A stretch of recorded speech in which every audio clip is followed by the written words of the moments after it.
ಆಕಾಶವಾಣಿ ಮೈಸೂರು.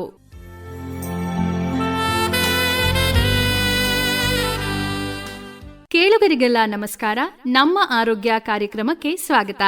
ಇಂದಿನ ಕಾರ್ಯಕ್ರಮದಲ್ಲಿ ಹಿರಿಯ ನಾಗರಿಕರ ಸಂರಕ್ಷಣೆ ಈ ಕುರಿತು ಮೈಸೂರಿನ ಜೆಎಸ್ಎಸ್ ಆಸ್ಪತ್ರೆಯ ವಯೋವೃದ್ಧರ ವಿಭಾಗದ ಮುಖ್ಯಸ್ಥರು ಹಾಗೂ ಪ್ರೊಫೆಸರ್ ಡಾಕ್ಟರ್ ಪ್ರತಿಭಾ ಪೆರೇರಾ ಅವರೊಂದಿಗೆ ಮಾತುಕತೆ.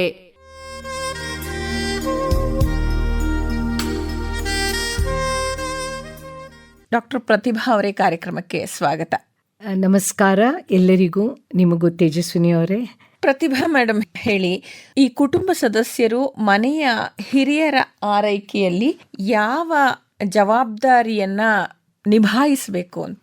ನಮ್ಮ ಭಾರತೀಯ ಸಂಸ್ಕೃತಿಯಲ್ಲಿ ಹಿರಿಯರನ್ನ ನಾವು ನಮ್ಮ ಮನೆಯಲ್ಲೇ ಇಟ್ಕೊಂಡು ನೋಡಿಕೊಂಡು ಕಾಪಾಡೋದು ಅದೊಂದು ಖಚಿತವಾಗಿದೆ. ಹಲವರು ಜನ ಅದನ್ನ ನಿಭಾಯಿಸ್ಕೊಂಡು ಬರ್ತಾ ಇದ್ದಾರೆ. ಆದರೆ ಈಗಿನ ಹೊರಗಿನ ವಾತಾವರಣ ನೋಡಿದ್ರೆ ಎಷ್ಟೋ ಸಮಯದಲ್ಲಿ ಇದೀಗ ನಿಭಾಯಿಸಕ್ಕೆ ಸ್ವಲ್ಪ ಕಷ್ಟ ಆಗ್ತಾ ಇದೆ. ಯಾಕೆಂದ್ರೆ ಮುಂದೆ ಥರ 12-13 ಮಕ್ಕಳಿಲ್ಲ, ಎಲ್ಲರಿಗೆ 1-2 ಮಕ್ಕಳು. ಹಳ್ಳಿಗಳಲ್ಲಿ ಅಷ್ಟು ಕೆಲಸಕ್ಕೆ ಅಷ್ಟು ಅವಕಾಶ ಇಲ್ಲ. ಸೊ ಎಲ್ಲರೂ ಪಟ್ಟಣಕ್ಕೆ ಬರಬೇಕು. ಈ ಕೆಲಸದಲ್ಲಿ ತುಂಬಾ ಸ್ಟ್ರೆಸ್ ಅಂತ ಹೇಳ್ತಾರೆ. ಸೊ ಅದೆಲ್ಲ ನೋಡ್ಕೊಂಡ್ರೆ ಹಿರಿಯರ ಜವಾಬ್ದಾರಿ ತಗೊಳ್ಳೋದೂ ಅವ್ರಿಗೂ ಒಂದು ಮಾಹಿತಿ ಕೊಡಬೇಕಾಗತ್ತೆ. ಯಾಕೆಂದ್ರೆ ಈಗ ನಮ್ಮ ಡೆಮೋಗ್ರಫಿ ಶಿಫ್ಟ್ ಅಂತ ಹೇಳ್ತಾ ಇದೀವಲ್ಲ, ಈಗ ಹಿರಿಯರು ಬದುಕ್ತಾ ಇದೀವಿ ನಾವು. ನಾನೇ 68 ವರ್ಷ. ಸೊ ಈಗ ನನ್ನದು ಎಲ್ಡೆಸ್ಟ್ ಪೇಷಂಟ್ ಅಂದ್ರೆ 102 ವರ್ಷದ ಪೇಷಂಟ್. ಸೊ ನಾವು ಹಾಗೆ ಬದುಕೊಂಡು ಹೋಗ್ತಾ ಇದೀವಿ. ನಾವು ಅವರನ್ನು ನೋಡ್ಕೊಳ್ಳೋ ಜವಾಬ್ದಾರಿ ಒಂದು ಬೇರೆ ರೀತಿಯಲ್ಲೇ ಬರಬೇಕು. ಅದನ್ನ ಅರ್ಥ ಮಾಡಿಸಬೇಕು. ನಾವು ಯಾವಾಗ ಜವಾಬ್ದಾರಿ ಅಂತೀವೋ ಹಿರಿಯರು ಮಕ್ಕಳಾಗೆ, ಸೊ 2 ಥರದ ಜವಾಬ್ದಾರಿ ನಾವು ನಿಭಾಯಿಸಬೇಕಾಗ್ತದೆ. ಯಾಕೆಂದರೆ ಇದು ಆಗ್ತಿರುವಂಥ ದೇಹ, ಅದಕ್ಕೆ ಮುಂಚಿನ ಥರ ಶಕ್ತಿ ಇರೋದಿಲ್ಲ. ಸೊ ಮಕ್ಕಳಿಗೆ ಹೇಗೆ ಎಲ್ಲದಕ್ಕೂ ಸಹಾಯ ಬೇಕೋ ಆ ಸಹಾಯ ಬೇಕಾಗತ್ತೆ. ಅದ್ರ ಮೇಲೆ ರೋಗಗಳು ಮುಖ್ಯವಾಗಿ ಜವಾಬ್ದಾರಿ ನಮಗೆ ಗೊತ್ತಾಗೋದಿಲ್ಲ. ಆದರೆ ಆ ಜವಾಬ್ದಾರಿ ಎಲ್ಲಿ ಬರುತ್ತೆ ಅಂದರೆ ಹಿರಿಯರ ಮನಸ್ಸನ್ನು ನೋಡಿಕೊಂಡು ಆ ಮನಸ್ಸಿನ ಸ್ಥಿತಿನ ಸ್ಥಿರವಾಗಿಟ್ಟು ಆ ಮನಸ್ಸಿನ ಖುಷಿಯನ್ನು ಕಾಪಾಡಿಕೊಳ್ಳು. ಸೊ 2 ಹಂತದಲ್ಲಿ ಜವಾಬ್ದಾರಿ ಇರುತ್ತೆ ಹಿರಿಯರನ್ನು ನೋಡ್ಕೊಳ್ಳುವಾಗ. ಒಂದು, ಅವರ ದೇಹದ ರೋಗಶಕ್ತಿ ಅದನ್ನು ಕಮ್ಮಿ ಮಾಡಿ ಅವ್ರ ದೇಹಕ್ಕೆ ಎಷ್ಟು ಶಕ್ತಿ ಬರುತ್ತೋ ಕಾಪಾಡೋದು. ಅದಕ್ಕಿಂತ ಹೆಚ್ಚವಾದದ್ದು ಅವ್ರ ಮನಸ್ಸಿನ ಸ್ಥಿತಿನ ನೋಡ್ಕೊಳ್ಳುವಂಥ ಜವಾಬ್ದಾರಿ. ನೀವು ಮನಸ್ಸಿನ ಸ್ಥಿತಿ ಅಂತ ಹೇಳಿದ್ರಿ, ಮತ್ತು ಆಗ್ಲೇ ಹೇಳಿದ್ರಿ ವೃದ್ಧರು ಮಕ್ಕಳ ಥರ ಆಗಿರ್ತಾರೆ, ಅವ್ರಿಗೆ ಶಕ್ತಿ ಕಡಿಮೆ ಆಗಿರುತ್ತೆ ಅಂತ. ದೈಹಿಕವಾಗಿ ಶಕ್ತಿ ಕಡಿಮೆ ಆಗಿರುತ್ತೆ, ಹಾಗೆ ಮನಸ್ಸು ಕೂಡ ಮಗು ಆಗಿಬಿಟ್ಟಿರುತ್ತೆ. ಅವರು ಕೆಲವೊಂದ್ಸರ್ತಿ ಹಠ ಮಾಡಬಹುದು, ಬೇಡ ಹೇಳಬಹುದು. ಅದನ್ನೆಲ್ಲ ನಾವು ಹೇಗೆ ನಿಭಾಯಿಸಬೇಕಾಗತ್ತೆ? ಇದಕ್ಕೆ ನೋಡ್ಕೊಳ್ಳೋರು ಈಗ ಸದ್ಯದಲ್ಲಿ ಮಕ್ಕಳೇ ಆಗಿರ್ಬೋದು, ಆದರೆ ನೋಡ್ಕೊಳ್ಳೋರು ಮೇನ್ಲಿ ನಮ್ಮ ದೇಶದಲ್ಲಿ ಇನ್ನೂ ಹೆಂಗಸರೇನೆ. ಹೆಣ್ಮಕ್ಳಾಗ್ಲಿ ಸೊಸೆಯರಾಗ್ಲಿ ಹೆಂಗಸರೇನೆ.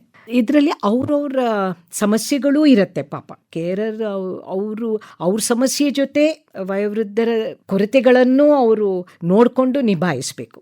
ಎರಡರದು ಸಮಪಾಲ ನಾನು ಹೇಳ್ತೀನಿ. ಏನಾಗುತ್ತೆ, ವಯೋವೃದ್ಧ ಆಗ್ತಾ ಆಗ್ತಾ ನಮ್ಮ ಯೋಚನೆ ಏನಾಗುತ್ತೋ ಅದು ಸಹಜವಾಗಿ ತೊಂದರೆ ಕೊಡೋಕ್ಕೆ ಶುರು ಮಾಡುತ್ತೆ. ಅದಕ್ಕೆ ನಾವು ಕಾಗ್ನಿಷನ್ ಅಂತೀವಿ. ಬೇರೆ ಅಂಗಗಳಿಗೂ ಹೇಗೆ ತೊಂದರೆ ಬರುತ್ತೋ ನಮ್ಮ ಮೆದುಳಿಗೂ ತೊಂದರೆ ಬರುತ್ತೆ. ಆ ಮೆದುಳು ಒಳಗಡೆನೇ ಒಂದು ಬುರುಡೆ ದೊಡ್ಡದು ಕಾಣ್ಬೋದು, ಆದರೆ ಒಳಗಡೆ ಮೆದುಳು ಚಿಕ್ಕ ಸೈಜ್ ಆಗುತ್ತೆ. ಸೊ ನಾವು ಕಾಮನ್ ಸೆನ್ಸ್ ಅಂತ ಏನು ಹೇಳ್ತೀವಲ್ಲ, ಆ ಥಾಟ್ ಪ್ರಾಸೆಸ್ಸು, ಮತ್ತು ನಾನು ಏನು ಮಾತಾಡಬೇಕು, ಏನು ಮಾತಾಡಬಾರ್ದು, ಏನು ಹೇಳಬಾರ್ದು, ಏನು ಹೇಳಬೇಕು, ಅದದು ಗೊಂದಲ ವಯಸ್ಸಾದವ್ರ ಮನಸ್ಸಲ್ಲಿ ಇರುತ್ತೆ. ಸೊ ಆ ಗೊಂದಲ ವಯಸ್ಸಾದವ್ರ ಮನಸ್ಸಲ್ಲಿ ಇರುವಾಗ ಅವ್ರದ್ದು ಕೋರಿಕೆಗಳು ಜಾಸ್ತಿ ಆಗತ್ತೆ. ಅವರು ಬೇರೆಯವ್ರದ್ದು ಸುಖ ದುಃಖನೂ ನೋಡಕ್ಕೆ ಅವ್ರಿಗೆ ಅಷ್ಟು ಶಕ್ತಿ ಇರಲ್ಲ. ಯಾಕೆಂದರೆ ದೇಹದ ಶಕ್ತಿನೂ ಕಮ್ಮಿ ಇರುತ್ತೆ. ಆ ದೇಹದ ಶಕ್ತಿ ಜೊತೆ ಮಾನಸಿಕ ವೀಕ್ನೆಸ್ ಅಂತ ಹೇಳ್ತೀವಲ್ಲ, ಅದು ಸೇರ್ಕೊಂಡಾಗ ಆವಾಗ ಅವ್ರಿಗೆ ಅವರನ್ನ ಮನಸ್ಥಿತಿ ಹಿಡಿದು ದೇಹ ಸ್ಥಿತಿನೂ ಹಿಡಿದು ಅವರನ್ನು ನಿಭಾಯಿಸೋದು ಸ್ವಲ್ಪ ಕಷ್ಟವಾದದ್ದೇ. ಅದನ್ನು ನಾವು ಅರ್ಥ ಮಾಡಿಕೊಂಡು ಅದನ್ನು ಎರಡನ್ನು ಬೇರೆ ಮಾಡ್ಕೊಂಡ್ಬಿಡ್ಬೇಕು. ಅಂದರೆ ದೇಹದ ಸ್ಥಿತಿ, ಮನಸ್ಸಿನ ಸ್ಥಿತಿ. ಮುಖ್ಯವಾಗಿ ನಾವು ಮಿಸ್ಟೇಕ್ ಮಾಡೋದು ಏನು ಅಂದರೆ, ನಾವು ದೇಹದ ಸ್ಥಿತಿಯಿಂದ ಅವ್ರು ಒಂದೊಂದ್ಸತಿ ಮನಸ್ಸಿನ ಸ್ಥಿತಿ ಅಸ್ಥಿರವಾಗತ್ತೆ. ಆವಾಗ ಅವರು ಕೋಪ ಮಾಡ್ಕೊಳ್ಳೋದಂತೆ ಇದಂತೆ ಹೇಳೋದಂತೆ. ನಾವು ನೋಡ್ಕೊಳ್ಳೋರು ಏನು ಮಾಡ್ತೀವಿ, ಅದನ್ನು ಅರ್ಥ ಮಾಡ್ಕೊಳ್ಳೋಕೆ ನಮಗೆ ಒಂದೊಂದ್ಸತಿ ಟೈಮ್ ಇರಲ್ಲ, ಮನಸ್ಶಕ್ತಿ ಇರಲ್ಲ. ನಾವು ಅವರು ಅಸ್ಥಿರ ಸ್ಥಿತಿನ ಜಾಸ್ತಿ ನೋಡ್ಬಿಡ್ತೀವಿ. ಆವಾಗ ನಮಗೆ ಅದನ್ನು ನಾವು ಜಾಸ್ತಿ ತಗೊಂಡು ನಮಗೆ ಅವರನ್ನು ನೋಡ್ಕೊಳ್ಳೋ ಸಮಾಧಾನ ಏನಿರತ್ತೋ ಹೊಟ್ಟೋಗತ್ತೆ. ಹಲವಾರು ಸತಿ ಒಂದೊಂದು ಸ್ವಲ್ಪ ಬೇಜಾರಾಗತ್ತೆ, ಒಂದೊಂದು ಸತಿ ಕೋಪ ಬಂದುಬಿಡುತ್ತೆ. ಆವಾಗ ಕೋಪ ಮತ್ತು ಬೇಜಾರಾಗುವಾಗ ನಾವು ಏನಾದ್ರು ಹೇಳ್ತೀವಿ, ಮಾಡ್ತೀವಿ. ವಯಸ್ಸಾದವ್ರಿಗೆ ಅದು ತಡ್ಕೊಳ್ಳೋ ಶಕ್ತಿ ಇರೋದಿಲ್ಲ. ಒಂದು ಸತಿ ಆ ದಾರಿಗೆ ಹೊಟ್ಟೋದ್ರೆ ಮತ್ತೆ ಅದನ್ನು ಸರಿ ಮಾಡಿಸೋಕ್ಕೆ, ವಾಪಸ್ ಬರೋಕ್ಕೆ ಸ್ವಲ್ಪ ಅರ್ಥ ಮಾಡಿಕೊಂಡು ಡಾಕ್ಟರ್ಗಳ ಜೊತೆ ಮಾತಾಡಿ ಡಾಕ್ಟರ್ಗಳು ಸಹಕರಿಸಬೇಕು. ಯೂಶ್ವಲಿ ನಾವು ಏನಂತೀವಿ, ಒಂದು ಫ್ಯಾಮಿಲಿ, ಒಂದು ಕುಟುಂಬ, ಒಂದು ಸೊಸೈಟಿ, ಇದನ್ನು ಸೆನ್ಸಿಟೈಸೇಷನ್ ಅಂತೀವಿ. ಅವ್ರಿಗೆ ಮಾಹಿತಿ ಕೊಡಬೇಕು ನಾವು, ವಯೋವೃದ್ಧರು ಇದು ಯಾಕೆ ಈ ಥರ ಮಾಡ್ತಾರೆ ಅಂತ. ಸೊ ಕೋಪದಿಂದ ಏನೇನೋ ಆಗೋಗತ್ತೆ. ಆವಾಗ ನಾವು ಆರಕ್ಷಣೆ ಮಾಡುವಾಗ ವಯಸ್ಸಾದವ್ರದ್ದು ಎಲ್ಲೋ ಎಡಬಿಡ್ತೀವಿ.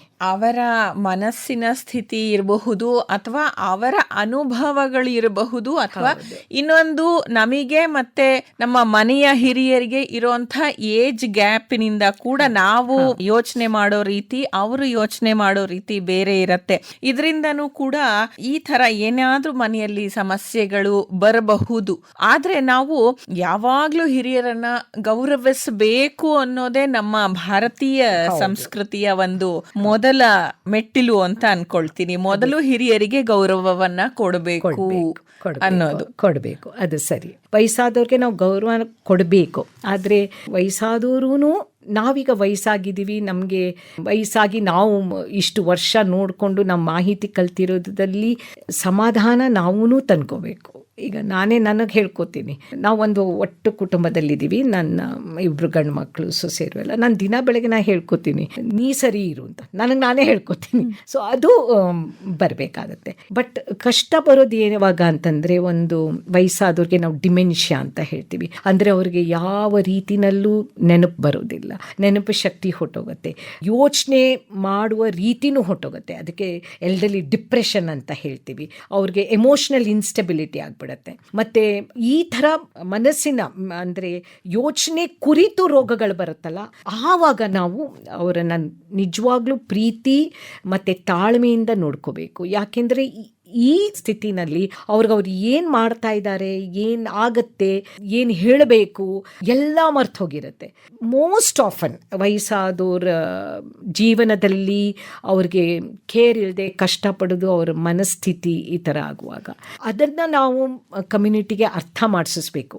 ಯಾವಾಗ ವಯಸ್ಸಾದವ್ರು ಅವರೇ ಅರ್ಥ ಮಾಡ್ಕೋಬೋದು, ಆವಾಗ ನಾವು ವಯಸ್ಸಾದವ್ರಿಗೆ ಕೌನ್ಸಿಲಿಂಗ್ ಕೊಡಬೇಕು. ಬಟ್ ಯಾವಾಗ ಅವ್ರಿಗೆ ಆಗಲ್ವೋ ಆವಾಗ ನಾವು ಯಾರು ನೋಡ್ಕೋತಾರೋ ವಯೋವೃದ್ಧರ ಪೋಷಕರಿಗೆ, ಅವರಿಗೆ ನಾವು ಮಾಹಿತಿಯನ್ನು ಕೊಡಬೇಕು. ನೋಡಿ, ಇವರು ಇದು ಬೇಕಂತ ಹೇಳ್ತಾ ಇಲ್ಲ, ಇದು ಇವ್ರ ಕೈ ಆಗ್ತಾ ಇಲ್ಲ.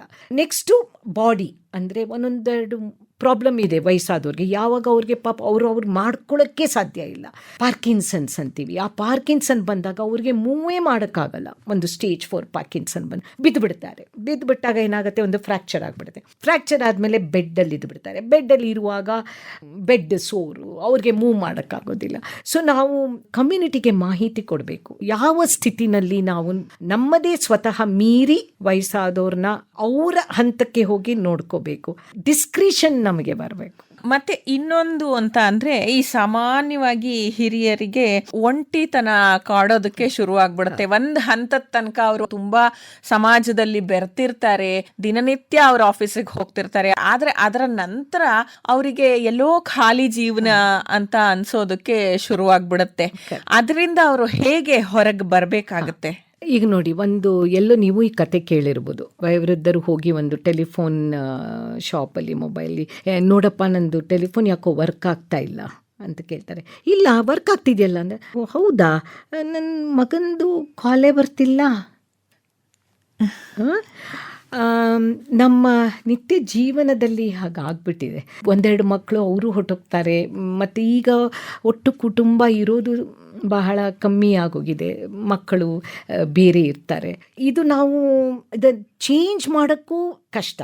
ಇದಕ್ಕೆ ನಾವು ಲೋನ್ಲಿನೆಸ್ ಅಂತ ಹೇಳ್ತೀವಿ. ಒಂದು ತಾಯಿ ಮಕ್ಕಳನ್ನ ಬೆಳೆಸ್ತಾಳೆ, ಮಕ್ಕಳು ಬಿಟ್ಟು ಹೋದಾಗ ಅದಕ್ಕೆ ಎಂಪ್ಟಿನೆಸ್ ಸಿಂಡ್ರೋಮ್ ಅಂತೀವಿ. ಹೆಂಗಸರಿಗೆ ಆವಾಗ ಡಿಪ್ರೆಷನ್ ಬರುತ್ತೆ, ಗಂಡಸರಿಗೆ ಅವ್ರು ರಿಟೈರ್ಮೆಂಟ್ ಆಗಿ ಮನೇಲಿ ಕೂರ್ತಾರಲ್ಲ ಆವಾಗ ಡಿಪ್ರೆಷನ್ ಬರುತ್ತೆ. ಈವಾಗ ನಾವೇನು ಮಾಡಬೇಕು ಅಂದರೆ, ಕಮ್ಯುನಿಟಿ ಒಂದು ಪ್ಲ್ಯಾನ್ ಮಾಡಿ ಬರಬೇಕು. ಯಾವಾಗಲೂ ಬರೀ ಮಕ್ಕಳು ನೋಡ್ಕೊಳ್ಳೋದು. ಒಂದೊಂದ್ಸತಿ ಮಕ್ಕಳೆಲ್ಲ ಅಮೇರಿಕಲ್ಲಿರ್ತಾರೆ. ನನಗೆ ಎಷ್ಟೋ ಪೇಷಂಟ್ಸ್ ಇದ್ದಾರೆ ಎಲ್ಲ ಅಮೇರಿಕಾನಲ್ಲಿ, ಬಟ್ ಅವ್ರ ಪಾಡಿಗೆ ಅವರು ಇಲ್ಲಿದ್ದಾರೆ. ಸೊ ಇದರಲ್ಲಿ ನಾವು ಕಮ್ಯುನಿಟಿ ಸರ್ವಿಸ್ ಮಾಡಬೇಕು. Community activity centres, community get together centres, ಮತ್ತು ನೀವು ಮ್ಯಾಪ್ ಮಾಡಬೇಕು. ಗೌರ್ಮೆಂಟ್ ನಾವು ಹೋಗೊಂದು ಅದನ್ನು ಶುರು ಮಾಡಿದ್ವಿ. ಮೈಸೂರನ್ನ ಎಲ್ಡರ್ಲಿ ಫ್ರೆಂಡ್ಲಿ ಸಿಟಿ ಮಾಡಬೇಕು ಅನ್ನೋದೊಂದು ನಮಗೊಂದು ಆಸೆ ಇತ್ತು. ಒಬ್ಬರು ಡಾಕ್ಟರ್ ಕಾಲ್ ಕೃಪ್ ಅಂತಿದ್ರು, ಅವ್ರ ಜೊತೆ ಕೂತು ನಾವು ಮ್ಯಾಪ್ ಮಾಡಿದ್ವಿ. ಒಂದು ಸ್ವಸ್ಥ ಮೈಸೂರು ಅಂತ ಶುರು ಮಾಡಿದ್ವಿ ನಮ್ಮ ಶ್ರೀಕಂಠದತ್ತ ಒಡೆಯರ್ ಟ್ರಸ್ಟಿಂದ, ಪ್ರಮೋದ ದೇವಿ ಮೇಡಮ್ ಅವರಿಂದ. ಸೊ ನೋಡೋಣ ವಯಸ್ಸಾದವ್ರಿಗೆ ಹೇಗೆ ನಾವು ಕಮ್ಯುನಿಟಿ ಹೆಲ್ಪ್ ಮಾಡಬೇಕು. ಮ್ಯಾಪ್ ಮಾಡಿ ಈಗ ಹೇಗೆ ಮಕ್ಕಳನ್ನ ಸ್ಕೂಲ್ ಚಿಲ್ಡ್ರನ್ ತಗೋತೀವಿ, ಎಷ್ಟು ಜನಕ್ಕೆ ಮೆಮೊರಿ ಇದ್ದು, ಗಂಡನಿಗೆ ಮೆಮೊರಿ ಹೊಟ್ಟೋಗಿರುತ್ತೆ, ಹೆಂಡತಿರ್ ನೋಡ್ಕೋತಿರ್ತಾರೆ, ಇಲ್ಲ ಹೆಂಡತಿಗೆ ಮೆಮೊರಿ ಹೊಟ್ಟೋಗಿರುತ್ತೆ, ಗಂಡನ ನೋಡ್ಕೋತಿರ್ತಾರೆ. ಇಬ್ರಿಗೂ ಮಂಡಿ ತೊಂದರೆ, ನಡೆಯೋಕ್ಕಾಗಲ್ಲ, ಒಬ್ರಿಗೆ ಆಪರೇಷನ್ ಆಗಿರುತ್ತೆ. So we have to map ಮಾಡಬೇಕು.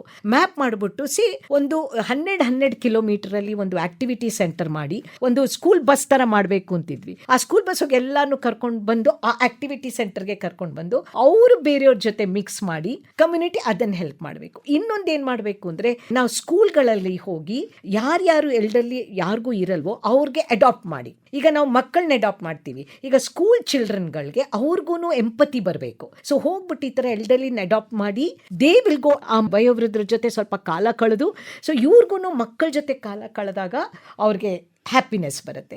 ನೆಕ್ಸ್ಟ್ ನಾವು ಪ್ಲೇಸ್ಮೆಂಟು, ಎಲ್ಲ ರಿಟೈರ್ ಆದಮೇಲೆ ಎಲ್ಲರೂ ಯೂಸ್ಲೆಸ್ ಎಲ್ಡರ್ಲಿ ಅಂತ ಹೇಳಕ್ಕೆ ಸಾಧ್ಯ ಇಲ್ಲ. ಸೊ ಯಾರ್ಯಾರ್ದವ್ರ ಟ್ಯಾಲೆಂಟ್ ಇರುತ್ತೆ, ಅವ್ರವ್ರ ಟ್ಯಾಲೆಂಟ್ನ ನಾವು ಹೊರಗೆ ತರಬೇಕು. ಕೆಲವ್ರಿಗೆ ಗಾರ್ಡನಿಂಗ್ ಇರುತ್ತೆ, ಕೆಲವ್ರಿಗೆ ಟೀಚಿಂಗ್ ಇರುತ್ತೆ. ಎಷ್ಟೋ ಆರ್ಫನೇಜ್ ಮಕ್ಕಳಿಗೆ ಬಡವ್ರಿಗೆ ಟ್ಯೂಷನ್ ಫೀಸ್ ಕೊಡೋಕ್ಕಾಗೋದಿಲ್ಲ, ಅವಾಗ ಅವ್ರದ್ದು ಯೂಸ್ ಮಾಡಿ. ಸೊ ಕಮ್ಯುನಿಟಿ ಇದರಲ್ಲಿ ಬೇಕಾದಷ್ಟು ಮಾಡ್ಬೋದು, ತುಂಬ ಇದೆ ಮಾಡೋದಕ್ಕೆ. ಇದರಲ್ಲಿ ಎಷ್ಟೋ ನಾವು ಈ ಪ್ರಾಬ್ಲಮ್ಸ್ ಅಂತ ಏನು ಹೇಳ್ತೀವೋ ವಯಸ್ಸಾದವ್ರಿಗೆ, ನಿರ್ಲಕ್ಷಣೆನ ಅದು ನನಗೆ ಏನಂತ ಹೇಳಕ್ಕೆ ಬರಲ್ಲ. ನಿರ್ಲಕ್ಷಣೆ ಸಹಜವಾಗಿ ಬೇಕು ಅಂತ ಯಾರೂ ಮಾಡೋದು ಇಲ್ಲ, ಬಟ್ ಈ ಥರ ಸಮಯದಲ್ಲಿ ನಾವು ಕಮ್ಯುನಿಟಿ ಸರ್ವಿಸ್ನ ಮುಂತರಬೇಕು ಅಂತ ಇದು ನನ್ನ ತುಂಬ ಆಸೆ. ಹೋಪ್ಫುಲಿ ಒಂದಿನ ಇದು ಬರಬೇಕು, ಬರುತ್ತೆ. ನಾವು ಸಮಾಜದಲ್ಲಿ ಒಗ್ಗಟ್ಟಾಗಿ ಹಿರಿಯರನ್ನೆಲ್ಲ ಅವರನ್ನ ಮತ್ತೆ ಮುಖ್ಯವಾಹಿನಿಗೆ ತರಬೇಕು ಅನ್ನೋದು ತಮ್ಮ ಆಸೆ. ಆ ಆಸೆ ನೆರವೇರ್ಲಿ. ನಾವು ಕೂಡ ನಮ್ಮ ಮನೆಯ ಹಿರಿಯರನ್ನ ಚೆನ್ನಾಗಿ ನೋಡ್ಕೊಳ್ಳೋಣ. ಮತ್ತೆ ನಾವು ಆ ವೃದ್ಧಾಪ್ಯವನ್ನ ತಲುಪೋದಕ್ಕೆ ಮುಂಚೆ ನಾವು ಆರ್ಥಿಕವಾಗಿ ಸದೃಢರಾಗಿರ್ಬೇಕು. ಯಾಕೆ ಅಂತ ಅಂದ್ರೆ ಯಾವುದೇ ಕಾರಣಕ್ಕೂ ಬೇರೆಯವ್ರ ಮೇಲೆ ಡಿಪೆಂಡ್ ಆಗಬಾರದು ಯಾರೂ ಕೂಡ ಅನ್ನೋದು ಇದ್ರ ಉದ್ದೇಶ ಆಗುತ್ತೆ. ಕರೆಕ್ಟ್, ನೀವು ಹೇಳೋದು. ಇವತ್ತೊಂದು ಎಕ್ಸಾಂಪಲ್ ಹೇಳ್ತೀನಿ. ಒಬ್ಬ ಅವ್ರಿಗೆ ನಡೆಯೋಕ್ಕಾಗಲ್ಲ, ಮಗ ಹಿಡ್ಕೊಂಡು ಬರ್ತಿದ್ದ.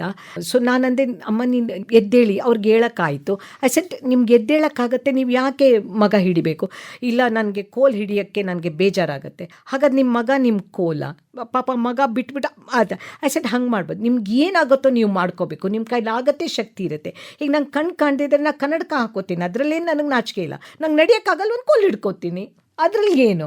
ಸೊ ಆ ಥರ ನಾವು ಇದು ಮಾಡಬೇಕು. ಆ್ಯಂಡ್ ಆದಷ್ಟು ಮನೆಯವ್ರಿಗೆ ಒಂದು ನಾನು ರಿಕ್ವೆಸ್ಟು, ಈಗ ನನ್ನ ಇದರಲ್ಲಿ ಮನೆಗೆ ಹೋದ ತಕ್ಷಣ ಒಂದು 5 ನಿಮಿಷ ನಿಮ್ಮ ವಯಸ್ಸಾದವ್ರು ಯಾರಿದ್ರು ಒಂದು ಫೋನ್ ಮಾಡಿ, ನಿಮ್ಮ ಹತ್ರ ಇಲ್ಲದಿದ್ರೆ ಮನೇಲಿದ್ದರೆ ಕೂತ್ಕೊಂಡು ಒಂದು 5 ನಿಮಿಷ ಏನೋ ಒಂದು 4 ಮಾತಾಡಿ. ಅವಾಗ ರಾತ್ರಿ ಊಟ ಆಗುವಾಗ ಒಗ್ಗಟ್ಟು ಊಟ ಮಾಡಿದ ಒಂದು ಫ್ಯಾಮಿಲಿ ಒಗ್ಗಟ್ಟು ಇರುತ್ತೆ ಅಂತ ಅರ್ಥ. ಒಂದು 10 ಮಿನಿಟ್ಸ್ ಅದನ್ನು ನಾವು ಫ್ಯಾಮಿಲಿ ಗೆಟ್ ಟುಗೆದರ್ ಅಂತೀವಿ. ಸೊ ಮಾಡಿ ಅವಾಗ ನಿಮಗೆ ನೋಡಿ ನಿಮ್ಗೆ ಎಷ್ಟು ಖುಷಿ ಸಂತೋಷ ಆಗುತ್ತೆ.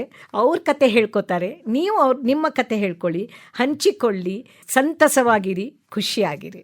ಧನ್ಯವಾದಗಳು ಡಾಕ್ಟರ್ ಪ್ರತಿಭಾ ಪೆರೇರಾ ಅವರೇ. ಇದುವರೆಗೂ ನಮ್ಮ ಮನೆಯ ಹಿರಿಯ ನಾಗರಿಕರನ್ನ ಎಷ್ಟು ಚೆನ್ನಾಗಿ ನಾವು ಕಾಳಜಿ ಮಾಡಬೇಕಾಗತ್ತೆ, ಅವರ ಮುಂದಿನ ಜೀವನ ಎಷ್ಟು ಗೌರವಯುತವಾಗಿ ನಾವು ನೋಡ್ಕೊಳ್ಬೇಕಾಗತ್ತೆ, ಅವರು ಅದನ್ನ ಎಷ್ಟು ಸ್ಟ್ರಾಂಗ್ ಆಗಿ ನಡೆಸ್ಕೊಂಡು ಹೋಗಬೇಕಾಗತ್ತೆ ಅಂತ ನಮಗೆ ತುಂಬಾ ವಿವರವಾಗಿ ತಿಳಿಸ್ಕೊಟ್ಟಿದ್ದೀರಾ. ಅದಕ್ಕಾಗಿ ಕೇಳುಗರ ಪರವಾಗಿ ಹಾಗೂ ವೈಯಕ್ತಿಕವಾಗಿ ಧನ್ಯವಾದಗಳು. ನಮಸ್ಕಾರ. ನಮಸ್ಕಾರ.